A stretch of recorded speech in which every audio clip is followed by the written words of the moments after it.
It's now my pleasure to introduce our final panel of the day with two of the coolest food advocates and one of the most amazing food writers on the planet. I'm so excited about this discussion. Sam Kass is the founder of TROVE, which works with corporations, organizations, and businesses to transform the planet through food. Sam, as you all know, served as the executive director of former First Lady Michelle Obama's Let's Move campaign, and also a senior White House policy advisor for nutrition under the Obama administration. Dan Barber is an author, chef, and food waste warrior. He is the chef and co-owner of Blue Hill and Blue Hill at Stone Barns, and the author of The Third Plate. And while I'm in awe of all of our speakers and our moderators, I have to tell you that one of the best moments of my life is when editor, food writer, and journalist Ruth Reichl told me she would moderate this panel today. So I want to thank Ruth especially. Ruth, the floor and these gentlemen are yours.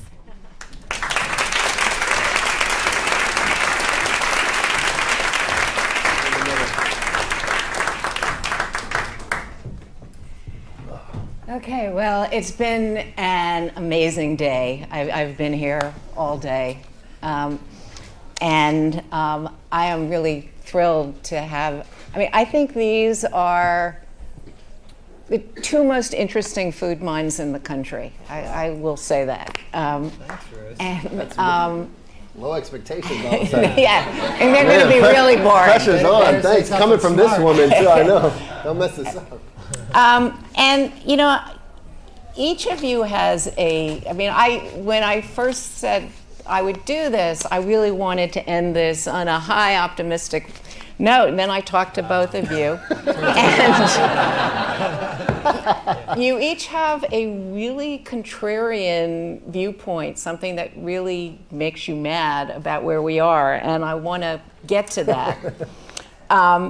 But I think first I'd like to start with how each of you who have been pioneers in this got to the place that you are now. Well, how'd you get there, man? How did I get there? How did I get there? I was seeing the world, traveling, trying to see the world, and I got my sort of wiggled my way into a restaurant in Vienna.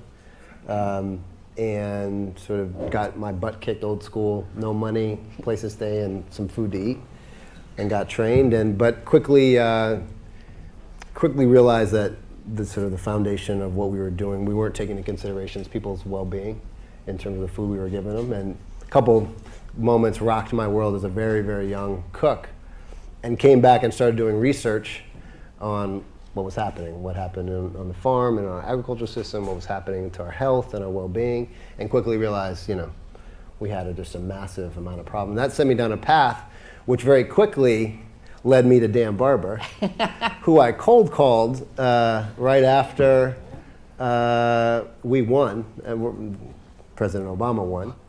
We won. We all won. It's a little slip. Right? Yeah, he won, and I remember exactly where I was. It was raining in Chicago, and the president had said, obviously we were going to do a bunch on food, and at that point we had already decided that. It's like, so if there's some chefs you look up to or really inspire you. Well, hang on, you're skipping. Not to interrupt you, but on your own CV here, but the just trying to get to Dan. No, because it wasn't obvious that he said you're obviously going to do a lot about food. How did that happen? That's the interesting part of the deal here. I was just trying to get to you, man. Yeah, no. So I guess the real reason I'm really here is because when I started helping the First Lady, now First Lady, cook, it was just, Barack, Michelle, and the girls and Grandma. That's what it was. There was no staff or anything. I started helping out a couple times a week, and at that point was already deeply immersed in politics. I came back from overseas travel to try to organize chefs around food issues. That's as far as I had gotten. And got reconnected with them and started helping her. And in the transformation of her food in the house, she really, and hours and hours and weeks and months of conversations and seeing the impact on the girls, she really became energized around. Profound impact on the girl and profound impact on her, which is what Yeah. she told me is, I just stopped getting sick. Yeah. I think it was just as simple as that. It's like all of a sudden Sam came in, and I didn't get colds, and I didn't get flus, and I felt great. Yeah. And that's pretty transformative. Yeah. That's right. And so when that started happening, we started dreaming of all the things we could do. We'd plant a garden.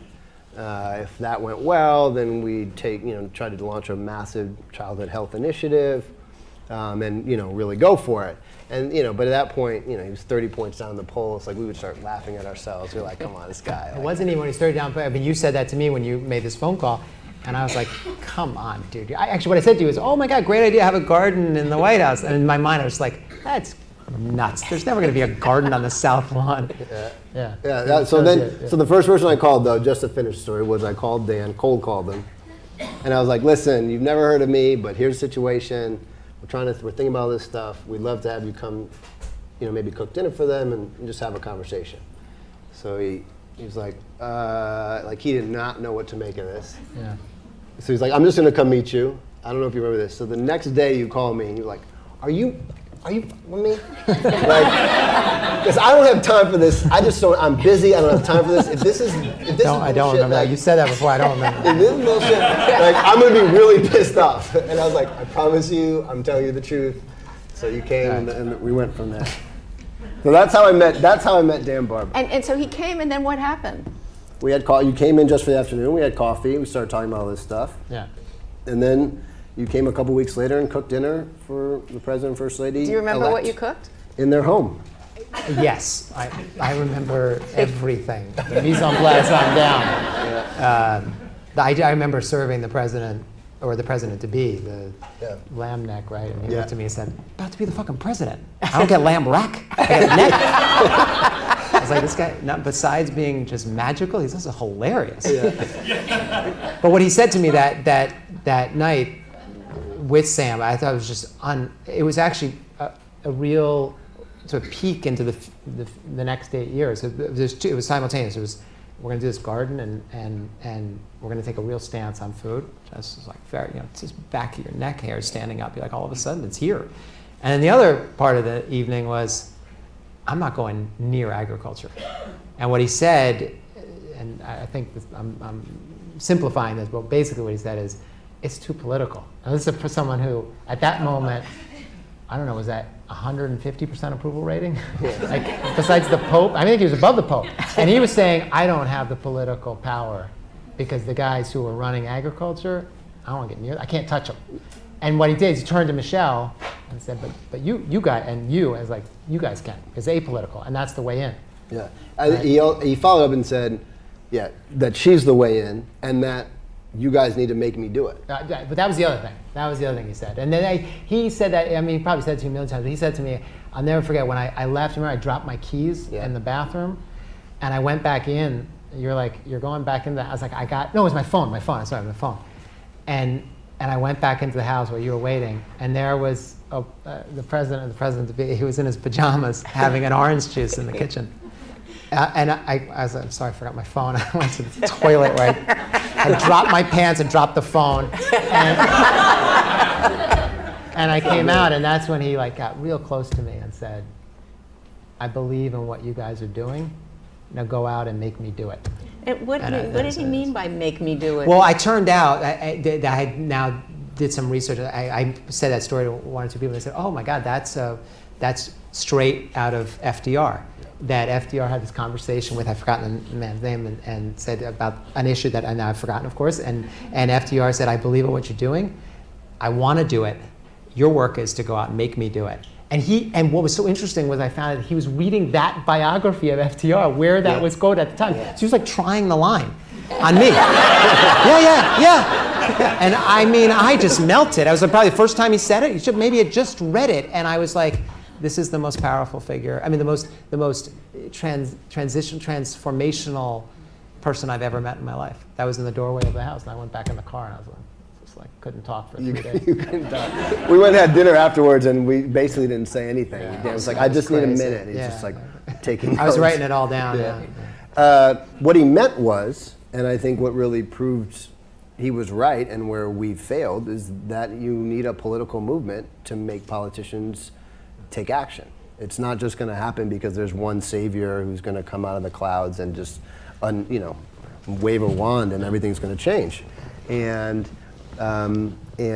that's how our system's been designed. And so he was saying, you have this ready, now build the other pieces and let's see what we can do. And that was the message from the beginning. Now, I think the thing was, they just came along, right? Okay, save that thought. Save 'em up, okay. Save that thought. Yeah, right. That's a big one. I just want to Yes, add to yes. this that, like, what a great politician he was like, after this, Alice Waters called me and Danny Myers and said, we really need to get food on Obama's agenda. And I went to the campaign and the campaign said, well, first we got to get him elected. So you have to raise a lot of money for him. And we did. Yeah. It was like we in one night raised almost $1 million and got a call saying, from the campaign saying, Barack wanted us to tell you that you really got his attention. And of course, he already had him. Yeah. Right. You need the million. It's a little deflating. No, I mean, look, but I'll tell you, we had the beginnings of, from the inside, but like the garden, for example, was really a strategy to take the temperature of the nation. We wanted to make a big statement. We wanted to show that it was really important to the world and we cared about it. But depending on how that went would have dramatically influenced where we went from there. And it was only because of the overwhelming response that we got from not just the country, but globally. I mean, it went all over the world, that we were then able to get as aggressive as we could imagine, at least on those sets of issues, to take it to So the strategy then was right. I mean, the apolitical in was the right way to go in your mind. So the flack that he's gotten afterwards about, I'm sorry to take your credit, just remind me of this question. Like, it's the flack he's gotten afterwards about we didn't do enough. He, and Michelle, but he didn't do enough. You don't accept. No, I think it's total nonsense, and I'm trying to keep it clean here. We're being streamed. There might be a kid watching. No, it's ridiculous. I don't want to jump ahead too much of the conversation, but I think we accomplished more both politically, from a policy standpoint and a cultural standpoint, than every administration put together in history. And the idea that that's the critique is like so immature of a set of critics. I don't even immature to the realities of to the reality, yeah, and is so self-defeating, which we can talk. And it was a strategy, and it was a smart strategy, right? Yeah. Let Michelle do it, and use her popularity, and don't make it political, and don't make it elitist, and at least in the beginning, and then fight the fights and the policy fights where you could, and ones that you could win. There's a reality, in terms of what's possible given where our culture is. There's a lot of cultural barriers. I mean, politics is a reflection of our culture. They're not separate. And people don't like government meddling in food. Now, of course, there's a lot of government influence in food, but just imagine if our current president was trying to you perceived him trying to tell you that you only could eat Trump steaks.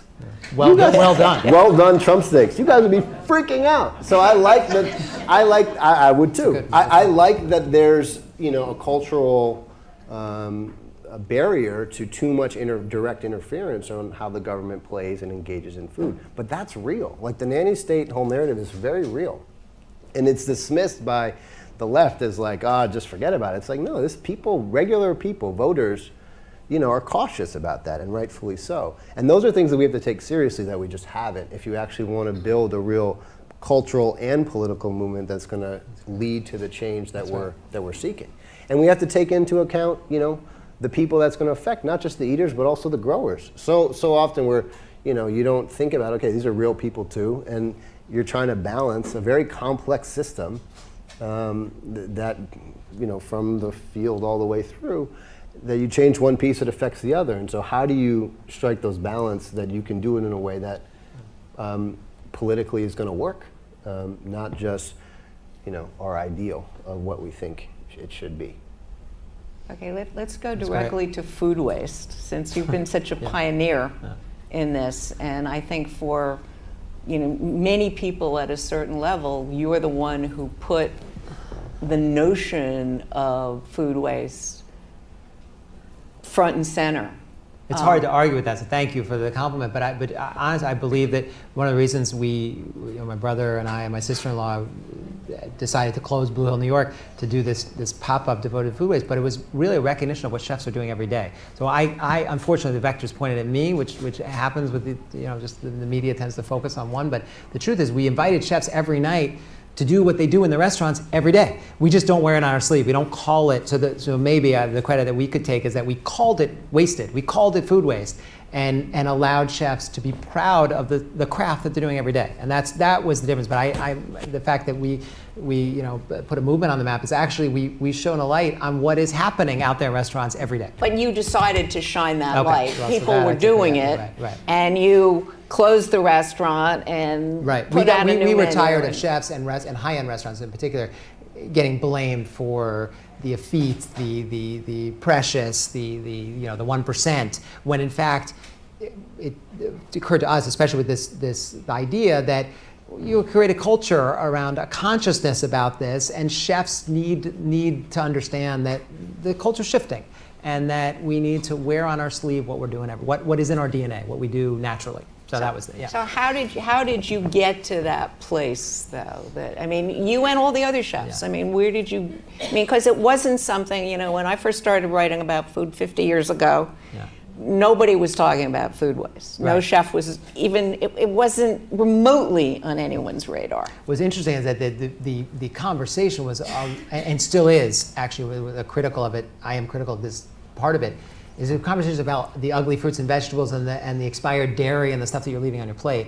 And the reason we did waste was to just move beyond that conversation. It actually wasn't to kickstart just a conversation about the sort of low-hanging fruit that people at home can activate. It was more just about the system. The food system, food culture, the westernized conception of a plate of food is completely fakakt. It is wrong. And it is unlike any culture in the history of the world. It is an expectation for 8 ounces of meat or 7 ounces of meat or 12 ounces of meat with a smattering of vegetables and grains. And that just, the carrying capacity of the world can't afford that. And to get to that, you need 120 million acres of soy and corn to feed that system. And that is the height of inefficiency, because while you are eating those grains, you're eating them through animals. And when you eat them through animals, it is both the height of inefficiency and it's grossly wasteful. And that is a much harder conversation to have, because it goes a little bit to Sam's point to what people are choosing to abide by in their households. And that's a Western idea of what's expected for dinner. And it seems also that to me in particular, that chefs have an opportunity to change the culture. That's our job. In many respects, because we are arbiters of taste of this stuff, and we have this weird power. Really weird that and our new. Message, our broadcasts, and new. It's certainly we didn't in have this that. We country. didn't, well, thanks in part to people like you, we have this power that we didn't have 20 years ago. So to use it in a way that affects culture and changes the big stuff, and the big stuff is the harder stuff to look at, which is we really need to rethink what we expect for dinner, or lunch and dinner twice a day, 7 days a week. And that's the cultural shift that needs to happen. I think it's going to happen in restaurants and in the high-end food culture and bleed into the everyday household. And that's where we took this, is the long game. And the long game is, where does this go in the future? Because it's more delicious. Like, it's not like a 7-ounce steak. And I have nothing against steak. I love meat, but like, day in and day out, it's not that exciting. It's much more exciting to braise a brisket or an oxtail and mix that with grains and vegetables. It's more delicious, more healthy, whatever, but it's just simply more hedonistic. And that's a message that I think chefs can grip to. But part of a winning game of a movement. It's happy and hedonistic. It's a nice movement. What movement do you know that's a social movement that requires you to be greedy for something? I don't know, but everything asks you to give up. The environmental movement on down and religious movement on down, everything asks you to give up. It's just depressing. It doesn't last. That's right. And this is happy and hedonistic. And that's one of the things that Sam was saying, that what we need to find for this movement is the emotional core. Yeah.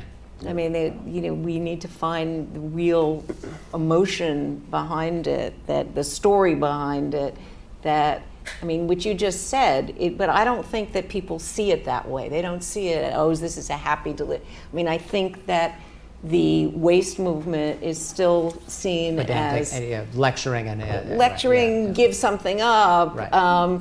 Do It's the things wrong way to go, do I'm pretty things sure of that, right, yeah. you know, stop wasting your potato peels, and I think it's very much a finger in your face movement, and that we really need to get to a place where we're saying, no, this is going to, I mean, you know. What you just said is why we did waste it in the beginning. That's what I was trying to say, and you said it much better than I did.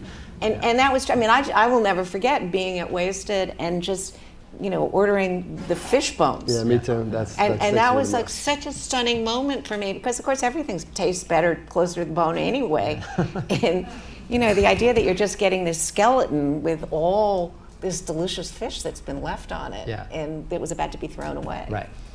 And you know, it didn't have to be mediated in any way even. It was just, you know, there you are at the table being the gleaner. My humble experience of that is every dish, including that dish, but every dish on the menu, I really, without exception, I thought I had a creative take on. Like I was like a sort of, like I was, the ego was there about the fish, and I just, my mind went when you were saying that to the burger buns, because we repurposed old burger buns and mixed it to make new burger buns. And each day that a visiting chef came in, I would go over the menu in a very, very sort of private way about what we were doing, and each chef would say, oh, I do that on my menu, or my grandma, like Dominique Ansel said about the burger buns. My grandmother used to do that 30 years ago. It's all she baked was repurposed bread. And it's all of these ideas were old. They were just forgotten. And so what we were repurposing was very old ideas that were intrinsic and a part of the everyday food cultures around the world. Just never adopted in America because we were a very rich country. And that is the real lesson to me of why we get to a wasted culture, is because we were just rich from the beginning, and we're a young country. And soil fertility in and of itself was so rich, and we had temperate climates, and we had the kind of geography that no one in the world had. And that produced a food culture where we eat high on the hog. And unfortunately, we live off that today. So that brings me to, you know, one of the things that you were so exercised about, and I was really interested in the last panel. We talked about the lack of nutrition in third world countries, and nobody talked about the lack of nutrition in this country.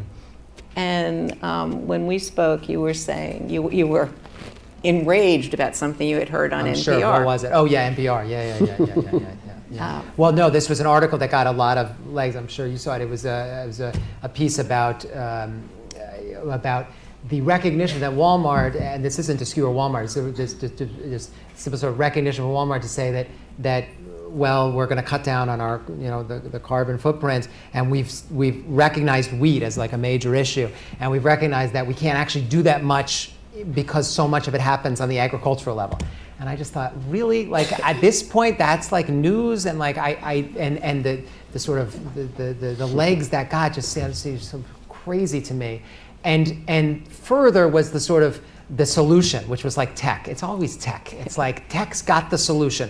We're gonna pinpoint fertilizer needs to the 0 centimeter so that we cut, you know, fertilizers down by 20%, and you know, this is the tech revolution. And it's like nobody in the article, and this is what I wrote to the author of it, was like nobody's looking at well, why are we using so much fertilizer on wheat? Why are we using so much fertilizer on 60 million acres of wheat? And the answer, to a certain degree, I mean to a large degree, to argue, is that in 60 million acres of wheat, we're using a lot of nitrogen because for bread wheat anyway, that increases the protein percentage. And what we need in bread, or what we need for our conventional bread food chain, is high protein wheat, because it needs to get thrashed and bashed by huge machinery. It needs a quick bake, and you need strong bonds, which have heavy gluten and huge molecules, which are causing problems in our digestion and our health.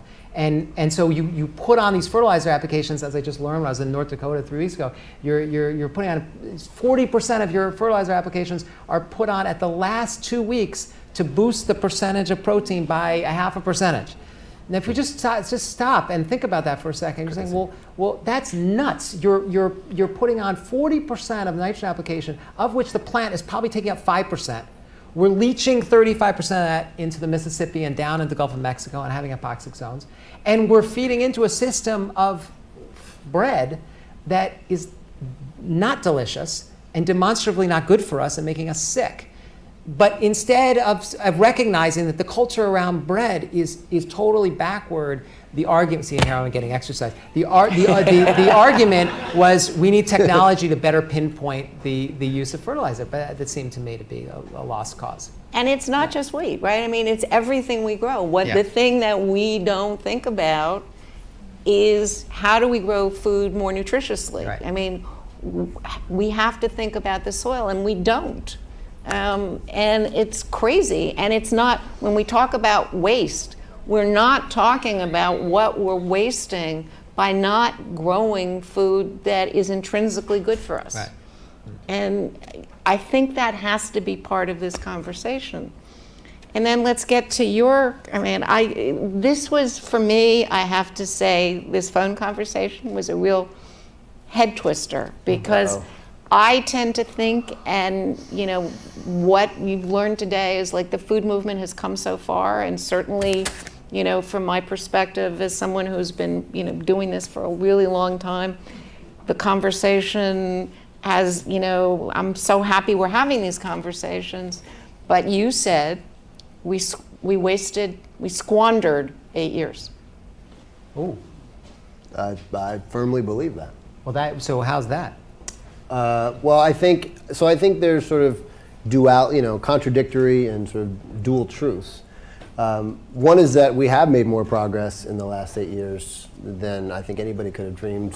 Certainly when you started engaging in food, and we have I think starting to dwindle, but certainly have had momentum, unlike any momentum on this issue that we've seen. And so largely, with some exceptions, by just will, got a lot of stuff done.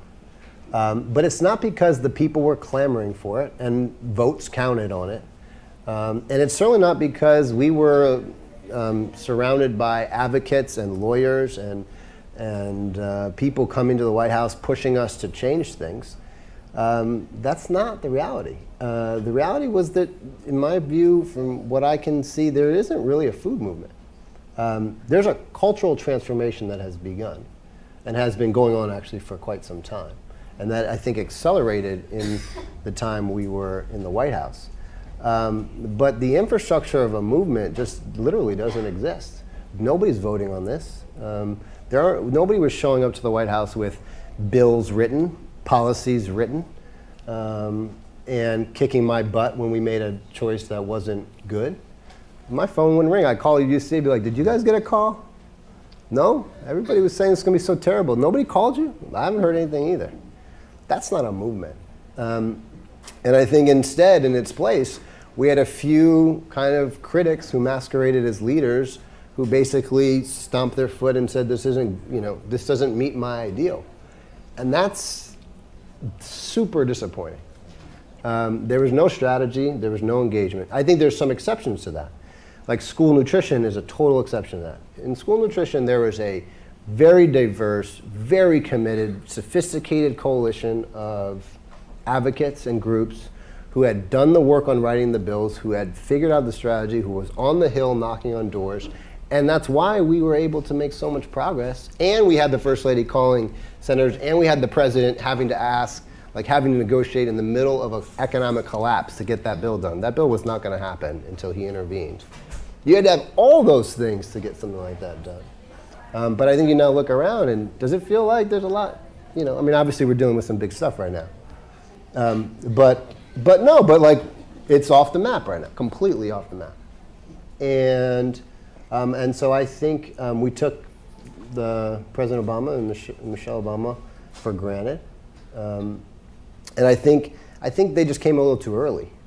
There wasn't the infrastructure built yet to really maximize this moment. And instead of getting to work and building it, we complained. And that I will always regret that on behalf of the movement that made me, that I still feel like I'm a part of. I mean, the thing that you said was, we should have raised millions and millions of dollars, and we should have hired millions of lawyers. Yeah. And And you also made the point that when the Obamas came into the White House, the environmental movement was ready. Ready. I mean, and largely because they had been doing this for 30, 40 years in a very, obviously there's movements go for centuries, right? They're never just start in a moment. But there had been a very focused effort and sophisticated effort on actually figuring out what do we want to do? What do we need the government to do? And in its place, we were like, we want everything to be green and fair and healthy. It's like, well, when you're talking about 60 million acres of wheat that actually people are growing that feed a whole system that's very mature, we need more than like, it should be greener, which is sort of the sophistication. If you go back and actually read a lot of the things that were written, which was most of what the activity was, it doesn't even come close to being like, what's a strategy that you can actually get done in Washington, D.C. to change? And it completely missed the fact that our culture just isn't ready for most of that. Like, this man is brilliant, and he's totally right on just about everything he says. But I'm not going to win the presidency. But people, but people like that bread right now. And there's a long way to go before you can actually start creating a cultural shift that can lead to the conditions that anybody would be even willing to take on and revamp a system we need to get past the critique and actually start getting into real strategy. I think that's brilliant. But the reality, again, that North Dakota trip that I took, I stood in the middle of a mid-sized wheat farm. It was 22,000 acres. It was like Rhode Island. It was the craziest thing. I stood in them, and to Sam's point, it's like, that's our food system.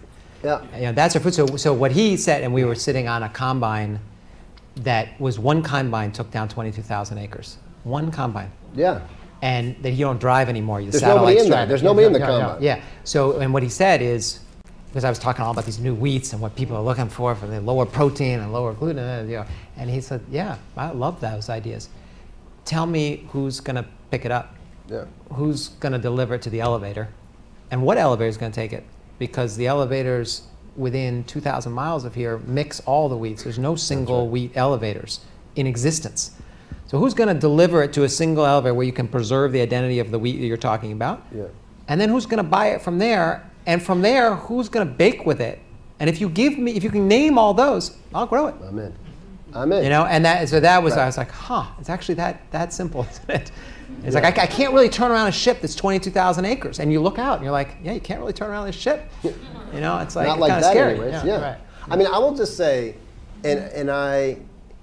if there's one thing that sort of changed in me from the experience in the White House, and sort of from these, and I had that basic experience like 10,000 times through my thing, was that I walked in with like my ideals in my head and in my heart and like ready to work to get to a healthy, all that stuff, fair, just, sustainable, blah, blah, blah.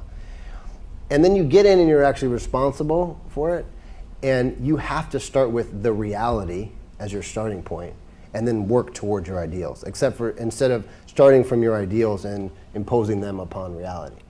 And when you shift, it's a really important shift that we all have to make if we care about changing it, because then it gives you a chance to actually do something and actually get something done, because you're starting with what's actually happening. And then you can start figuring, okay, well, what's a first step in that 20,000? Like, maybe the first step, now with that, just taking that example, okay, maybe we need to figure out some people to actually build a single grain and ask him to take 5,000 acres and do that. And then find a small baking chain to take that. And you start, which you've done. You started to already do that in different places. And you start actually from there, and you can start to see paths where real actions can lead to real change. And I think that's the thing that we're at now. And that's true both in sort of the culture. And we have to remember, I think the other thing is like, we wait for politicians to solve it. Food is not that much politics. Government has some influence, nowhere near as much as it's been made out to be. This is how we eat. These are businesses doing business, feeding us. Government has a role to play, but we have to really tackle this part of it if we really want to sort of see the change. And then with the same kind of strategic thinking, figure out, okay, what are the policies and strategies that we can get politicians to care about this and give them the tools they need to actually make the changes. And those are the two pieces that I think we have to really just start getting real. And it's not, that part's not exciting. Like, that's like the nitty gritty. Like, Well, it's you know, not- as someone in the media, yeah, it is, because that's kind of our job, right? I mean, if we made everybody in America care about this tomorrow, everything would change, Yeah. right? Because if the people cared, the politicians would care. Yeah. And so, you know, there's a lot of work to be, it's not impossible work, it's work we can do. But we really need, as you say, to, you know, have people have an emotional connection to this and really care about it. Could I just, because I know our time is running out, but I'd like to, so you don't point to the two cynics, like I would like to say a positive thing about, in response to Sam, which is so dystopian. I'm. God, really? Do I sound No, dystopian? I I'm just like- wanna, but because there's a flip side to the conversation. There's a flip side to the conversation I had in North Dakota, and the flip side is the other conversation. I had the same farmer later in the afternoon. And I was there not actually because of the wheat only, I was there because of barley. And I'll just tell you very quickly that what's happened in the world of barley is because of what's happened in the world of beer over the last 10 years. 5 years. And I was there because there is a group of barley breeders that have shifted from breeding barley for Anheuser-Busch and Coors and are now breeding barley for the craft brewing industry. 8 years ago, these breeders bred barley 0% for the craft brewing, 8 years ago. Today, the craft brewing industry represents 35% of what they do. And they believe that within 10 years, it's going to be well over 70%. Now, why is that important? It's important because Anheuser-Busch and Coors buy barley, but they buy a tiny, tiny percentage. And when they make their beers, they use 10% or 20% barley, and then they adjunct it, which means that you are adding in corn and soy. Rice.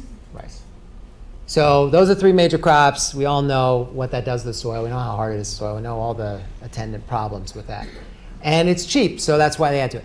But the craft brewery don't want adjuncts. They want pure malts. And to get pure malts, you want pure, good barleys. The kind of barleys that we haven't been breeding for in 40 years. And the reason it's so important is not just because the beer tastes better, although I think that says it and says it all. But the issue is that when you are incentivizing a 22,000 acre farm to grow barley, you are incentivizing a whole kind of rotation and a whole kind of soil amendment. Because barley is fantastic for the soil. And now you have a system where on 15% of those 22,000 acres, he's growing barley for the craft brewing industry. He'll double it in the next 5 years, according to projections. And that has a huge impact on the soil health, on the carbon sequestration, and on and on. And it also cuts down on the validity of corn, soy, and rice for the beer industry. This is huge, universal change that's happened in a nanosecond. And that's where the culture, it seems to me like that's the most positive thing we could look at, because it's big agriculture. We're not talking about tomatoes. We're talking about barley and wheat and these rotations that are instrumental to change. And so here's a look at, it's through beer, but here's a look at what could happen on a large scale overnight. And to me, that's the most inspired message I saw in the middle of 22,000 acres.